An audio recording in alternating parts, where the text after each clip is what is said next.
Hola, bienvenidos a un nuevo video. En esta ocasión vamos a resolver el siguiente problema. Dice así: un ciclo Rankine de vapor de agua opera entre los límites de presión de 1500 psi-A en la caldera y 2 psi-A en el condensador. La temperatura a la entrada de la turbina es de 800 grados Fahrenheit. La eficiencia isentrópica de la turbina es de 90%. Las pérdidas de la bomba son insignificantes y el ciclo está diseñado para producir 2500 kW de potencia. Calcule el flujo másico a través de la caldera, la potencia que produce la turbina, la tasa de suministro de calor en la caldera y la eficiencia térmica. En este problema, como se puede ver, nos proporciona el dato de la eficiencia isentrópica de la turbina. Ese concepto, junto con otros más, los voy a explicar en un próximo video con la finalidad de que todo esto quede lo más claro posible. Otra cosa que cambia son las unidades. Ahora tenemos un problema que está en sistema inglés. El análisis que vamos a aplicar para resolver este problema es muy parecido al que aplicamos para el problema del video anterior. Para empezar, tenemos que 1500 psi-A son en la caldera y 2 psi-A son en el condensador, por lo que ya sabemos que 1500 psi-A van a ser en la línea de alta presión y 2 psi-A van a ser, por lógica, en la línea de baja presión. Y aquí todo sería cuestión de buscar sus propiedades usando nuestras tablas termodinámicas. Y para entrar en contexto, debemos ver qué es lo que nos pide el problema, que no es más que el flujo másico, la potencia de la turbina, el suministro de calor y la eficiencia térmica. Bien, entonces comencemos con el balance de energía en la bomba. Como ya hemos dicho en videos anteriores, el trabajo ideal de la bomba se calcula con el volumen específico por el diferencial de presiones. En este caso, el volumen específico del estado 1 lo vamos a buscar de nuestras tablas termodinámicas, como ya lo habíamos hecho, pero ahora vamos a usar las tablas que terminen con una E. Esas son las que están en sistema inglés. Para este caso, sería la tabla A5E. Hacemos la sustitución, realizamos las operaciones y como ya les comenté, siempre hay que poner las unidades, porque aquí nos da como resultado 24.31 psi-A por pie cúbico, todo sobre libras masa. Esas son unidades medio extrañas, como podemos ver, pero no hay que alarmarse, porque sabemos que un BTU es igual a 5.40395 psi-A por pie cúbico. Realizando esta operación nos da un total de 4.5 BTU sobre libras masa, que son las unidades con las que se mide la energía calorífica en el sistema inglés. Para este punto, también podemos calcular de nuestra tabla A5E el valor de la entalpía del estado 1, ya que esta va a ser igual a la entalpía del estado de líquido saturado a la presión de 2 psi-A. Y como ya sabemos también, aquí la entalpía del estado 2 no es más que una suma entre el trabajo de la bomba y la entalpía del estado 1. Pasemos ahora al balance de energía en la caldera. En este caso va a ser muy sencillo, ya que nos da la presión del punto 3 y la temperatura del punto 3. Más fácil no puede estar. Aquí solo debemos determinar el valor de la entalpía y la entropía en la tabla de vapor sobrecalentado a una presión de 1500 psi-A con una temperatura de 800 grados Fahrenheit.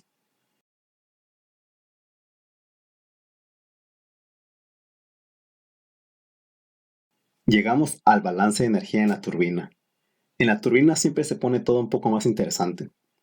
Aquí tenemos, así como en el ejemplo anterior, la presión del punto 2. Y también sabemos que la entropía del estado 3 es igual a la entropía del estado 4. Hasta ahí todo ok. También podemos aplicar el mismo razonamiento de decir, ok, la entalpía del estado 4 va a ser igual a la entalpía del líquido saturado a 2 psi-A más la calidad del estado 4 que multiplica a la entalpía de evaporación a 2 psi-A.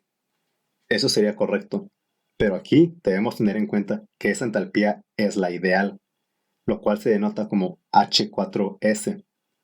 Esto se debe a que el problema nos da una eficiencia isentrópica para la turbina, lo cual nos obliga a calcular una entalpía del estado 4, pero real. A grandes rasgos, la eficiencia isentrópica de la turbina es solo una relación entre el trabajo real y el trabajo ideal de la turbina. Pero como ya les comenté, en el próximo video voy a aclarar ese concepto. Continuando con nuestros cálculos, ya sabemos que debemos determinar el valor de la calidad del estado 4 y para ello debemos saber el valor de la entropía del estado de líquido saturado y de vapor saturado a 2 psi-A, ya que ese es el valor al que se encuentra la salida de la turbina. Una vez teniendo esos datos, pues ya simplemente los podemos sustituir en la expresión que ya tenemos. Algo que olvidé mencionar en el video pasado es que en esta expresión se muestra SFG, pues SFG es igual a la resta de SF y SG. SFG es un dato que, como se habrán dado cuenta, yo no puse en el video pasado. Eso se debe a que SF y SG son útiles para determinar el estado del vapor, que en este caso también es un vapor húmedo. SFG prácticamente solo serviría para ahorrarnos el paso de la resta en estos problemas. Y ya con eso encontramos el valor de la entalpía ideal del punto 4. Y como ya les comenté, la eficiencia isentrópica de la turbina es la relación entre el trabajo real y el trabajo ideal. Entonces tenemos un diferencial de entalpías como denominador y un diferencial de entalpías como denominador.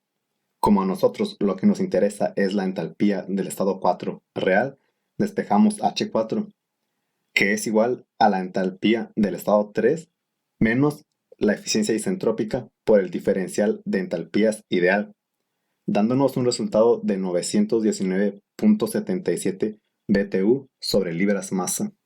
Con eso ya prácticamente tenemos todo el problema resuelto. Fíjense bien, nos pide el calor de entrada. ¿El calor de entrada en dónde se da? Pues en la turbina. Nada, no es cierto. Se da en la caldera. ¿Y la caldera entre qué puntos se encuentra? Pues entre el 2 y el 3. Bueno, entonces ahí ya sabemos que va a ser una diferencia entre la entalpía del estado 3 y la entalpía del estado 2, siendo siempre la entalpía del punto 3 mayor a la entalpía del punto 2. De tener la entalpía 2 mayor que la entalpía 3, algo está mal.